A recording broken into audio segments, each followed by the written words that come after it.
Terima kasih Dr. Raisa.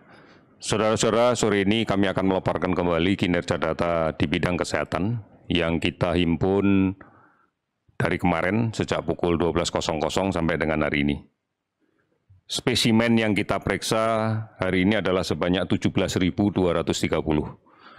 Kita memaklumi bahwa pada setiap hari libur beberapa laboratorium, khususnya laboratorium rumah sakit, dan beberapa laboratorium di luar jejaring Kementerian Kesehatan, mereka tidak operasional.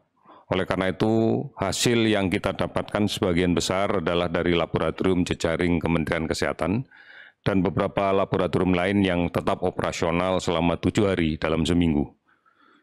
Dari 17.230 ini, artinya total yang sudah kita periksa sampai dengan hari ini, akumulasi pemeriksaan spesimen adalah 770.600 spesimen. Hasil pemeriksaan hari ini positif meningkat sebanyak 1.198 sehingga totalnya adalah menjadi 54.010. Sebaran hasil pemeriksaan pada hari ini, Jawa Timur melaporkan 330 kasus baru dan 101 sembuh.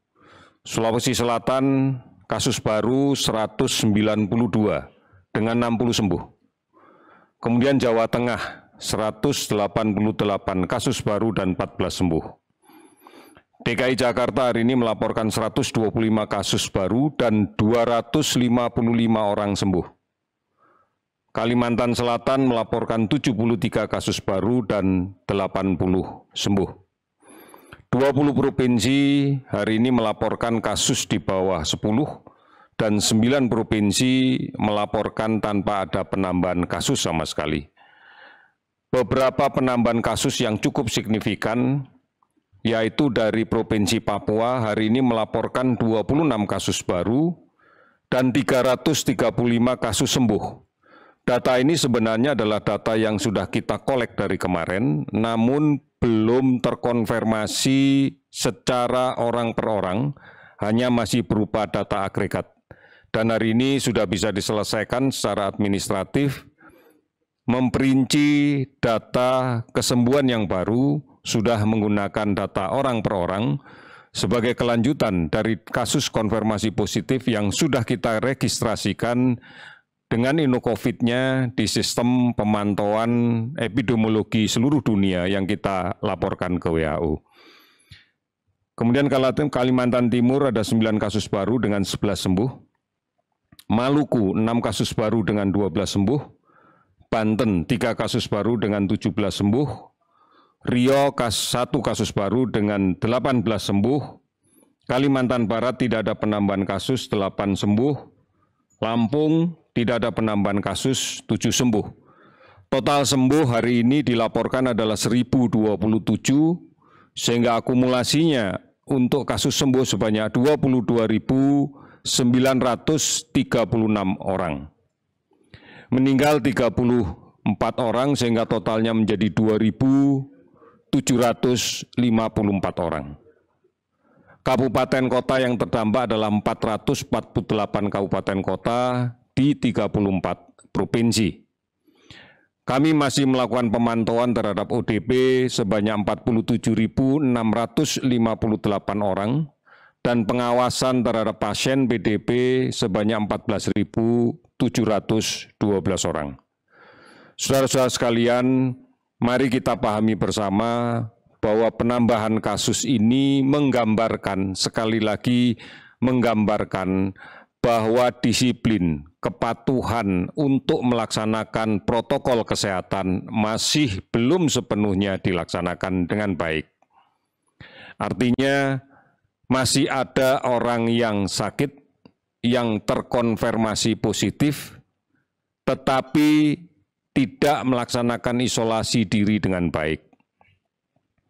Masih ada kontak tracing dari kasus konfirmasi positif yang kita rawat, belum bisa diperiksa laboratoriumnya dan kemudian belum bisa melaksanakan isolasi dengan baik. Masih ada kelompok yang rentan untuk tertular karena tidak patuh untuk menjaga jarak tidak menggunakan masker, dan tidak rajin mencuci tangan. Saudara-saudara, tempat-tempat yang sangat rawan dan memungkinkan terjadi penularan adalah di tempat di mana orang akan memungkinkan untuk bertemu, berkumpul dengan waktu yang cukup lama. Misalnya di kantor, kita harus memperhatikan betul pengaturan tempat kerja sehingga physical distancing atau menjaga jarak bisa dilaksanakan. Pastikan sekalipun sudah berada di kantor, tetap menggunakan masker dengan benar. Kemudian di pasar, ini adalah satu tempat yang paling rawan untuk terjadinya penularan.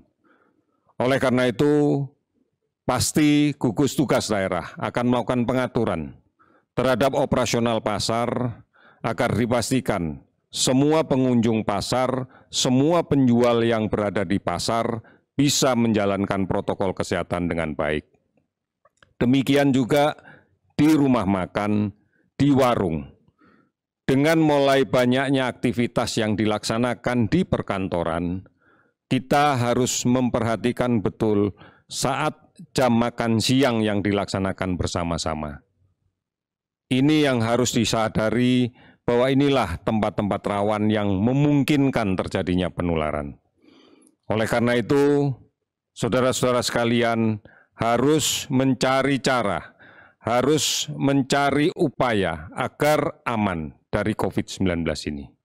Ingat, apabila saudara-saudara yang aktif bekerja, kemudian terinfeksi, dan Anda pulang berada di tengah-tengah keluarga, maka sangat mungkin kontak Anda dengan anggota keluarga yang lain, dengan anak-anak kita, dengan saudara-saudara kita, dengan orang tua kita akan sangat memungkinkan terjadinya penularan. Inilah pentingnya mengapa kita harus bersama-sama memiliki komitmen yang kuat untuk menjaga agar kita tetap aman, agar kita tetap produktif, agar keluarga kita aman. Komitmen ini yang kita butuhkan. Yakin kita bisa melaksanakan ini. Oleh karena itu, saudara-saudara, sekali lagi, mari dengan bergotong royong kita hadapi bersama, kita tanggulangi bersama penyebaran COVID-19 ini. Kita pasti bisa. Terima kasih, selamat sore.